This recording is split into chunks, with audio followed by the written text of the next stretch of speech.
a reading in honor of Ron. I'm not writing the magnum opus that will be my doctoral dissertation. Sometimes I write stories. This one's pretty old actually, but it was the shortest one I had. With the time commitment, you forgive me. Okay, I'll just read it. It's called. I rated PG-13 because there are scenes of drunken driving in it, but. Okay. We're all 13, Joel. We're all 13? Okay. No one under 13, great. This is called Cancellation. That night we were bored, so we went to the bar. It was the usual place, a dank, dim, smoke-filled dive. There were better bars, but we liked this one. The bar wasn't crowded, it never was. But when we walked through the door, one of us said, "Look, it's the kid from that show." The rest of us weren't so sure. We tried to get some different perspectives on the guy we saw sitting alone at the bar. It was too dark to get a good look, so some of us were sure it was the kid from that show, and some of us weren't. "Remember that show?" one of us said. We all remembered the show. It had once been very popular, but it was canceled a long time ago. The show was basically about a kid who was in a show. It dealt with all the problems of being in a show as a kid. And on the show, the kid even had a dog that was in show business. The dog also solved mysteries. The kid loved that dog. But it was hard to tell if the guy at the bar was the kid from that show. The guy at the bar was not a kid. He was grown up. He had trendy facial stubble, and dogs weren't allowed in the bar. We sat at a table and ordered a pitcher of beer. It was our usual beer, a watered-down, flat, fusty broth. There were better beers, but we liked this one. While we were drinking, one of us said, "We should buy a drink for the kid from that show." "Bad idea," one of us said. "The last thing he probably wants is to be noticed, to have someone buying him drinks just because he's the kid from that show." On the other hand, one of us said, "Why would the kid from that show be sitting at the bar by himself? You would think he had lots of friends."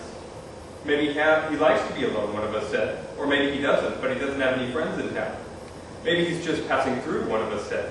"Maybe he's not the kid from that show," one of us said. "Maybe we'll find out if we buy him a drink," one of us said. One of us got up from the table and went to the bar and, real casual, turned to the kid from that show and asked him if he wanted something to drink. The rest of us watched. And as we watched, we got to speculating. If it really was the kid from that show, what must it be like to be the kid from that show? And if it wasn't the kid from that show, who was it? And whatever did happen to the kid from that show? As he was chatting with one of us at the bar, the kid from that show looked over at our table. He did this several times. Finally, he looked at us for a long time, and with a slight nod of his head, he motioned us over to the bar. "Do we go?" one of us said. We looked at each other. "Let's go," one of us said. We picked up our beers and went over to where one of us and the kid from that show were sitting. When we got to the bar, the kid from that show pulled out a cigarette and smoked it. At first he said nothing much. We all looked at him as though he owed us some sort of explanation. And he looked at us as though he owed us one too, but didn't want to give it just yet. Some of us were a little disappointed, thinking this definitely was not the kid from that show. But the rest of us were excited, sure that it was. The kid from that show crushed the stub of his cigarette in the ashtray, and it smoldered for a long time. He looked at us carefully, then looked around to make sure no one else was listening.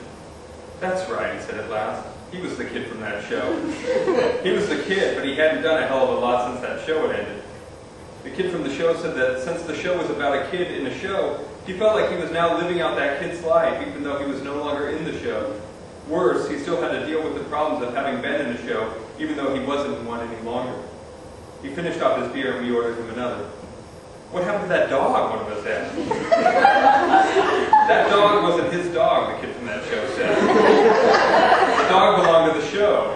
The dog wasn't even one dog, but a bunch of different dogs. They all looked like the same dog." We all made sure we looked really interested. One of us asked the kid from that show if he lived in town. He lived in town a while, he said, a couple years at least. He drank down his beer and we ordered him another. One of us asked if the kid from that show had been in any other shows. The kid from that show said no. He would probably spend the rest of his goddamn life as the kid from that show. After a while, we could tell even the kid from that show was starting to get bored. One awkward silence was followed by another. And then the kid from that show said, "Hey, why don't we get out of here and go for a ride?" Some of us agreed that this was a good idea. Some of us weren't so sure. The kid from that show said he had a sleek black SUV out in the parking lot. "We should all take a ride in it," he said. We said we'd go. We polished off our beers, and so did the kid from that show. We paid the bill. It was pretty expensive. The kid from that show drank a lot of beer. We even paid for the beer the kid from that show drank before we offered to buy him one. We left the bar and followed the kid from that show into the parking lot. This black SUV was parked crosswise, so it took up 2 parking spaces. The kid from that show unlocked his SUV with a remote and got in the driver's seat. The rest of us got in wherever we could. Some of us got in the front passenger seat, some of us got in the back seat, some of us got in the trunk. There was just enough room for all of us. We tore out of the parking lot and turned down the street. The kid from that show sped through town. He was either drunk or showing off, or both. He skidded into an intersection on a red light, then took a hard right. The force of the turn pressed us up against the windows. The SUV sped down the street. We stopped hard at another light. "Where should we go?" the kid from that show said.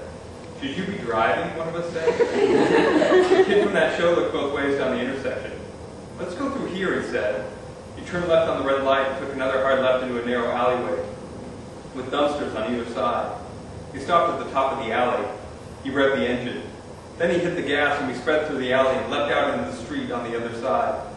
The kid from that show hit the brakes and screeched to a stop. He looked down the street. Down the street, instead of intersections, there were a bunch of roundabouts, big circles with tall curves and grass in the middle. "Let's see how fast we can go down this street," the kid from that show said. He hit the gas and we took off down the street. He slalomed through the first roundabout and we all bumped into one another. He straightened out the SUV and we straightened out. He sped up for the second roundabout and we peeled around it. And one of the tires nicked the curb and the SUV did a little hop. The kid straightened out the SUV and we straightened out. Then he headed for the third roundabout, fast down the street. He hit the gas, faster. He hit the roundabout. The SUV flew and we flew with it. The SUV landed on the curb, then bounced into a yield sign on the corner. Then it bounced past the yield sign and into a parked car. The SUV stopped. The kid from that show stopped. We all stopped. For a long time it was quiet. "Are we all okay?" one of us said. "We were all okay," we said. The kid from that show let out a low moan. He said, "My SUV." He put the SUV in reverse. The SUV made a sick crunching sound. It took a few tries, but we finally backed off the parked car and over the yield sign. The sign made a loud scraping noise on the bottom of the SUV. The kid from that show drove the SUV back to the bar. It made loud noises the whole way. We pulled in the bar's parking lot, and the kid from that show parked across 2 parking spaces. The kid from that show didn't say anything. He just sat, holding his head in his hands. We all got out except for the kid from that show. Some of us couldn't open the doors, so we had to scoot over and get out the other side. Then the kid from that show drove off. He peeled out the parking lot, the bottom of the SUV dragging loudly down the street. We decided it was time to go home. A couple days later, one of us picked up the paper. It was our usual paper, a locally run, politically biased rag. There were better papers, but we liked this one. On the front page was a picture of the kid from that show, a full-color print from when he was booked at the police station. "Remember the kid from that show?" one of us said. We remembered. "Well, he's in the paper and he's in jail," one of us said. We looked at the paper. The article mentioned the kid from that show had been picked up for fleeing the scene of an accident. He'd been drinking, the article said. Some reference was made to the show. It was about a kid in the show, and even about the dog. It also said the show had been canceled years ago. Some mention was made of the black SUV. We weren't mentioned at all. We folded the paper and put it on the table. Just the photo faced up. We all looked at it. "I hope he gets what he deserves," one of us said.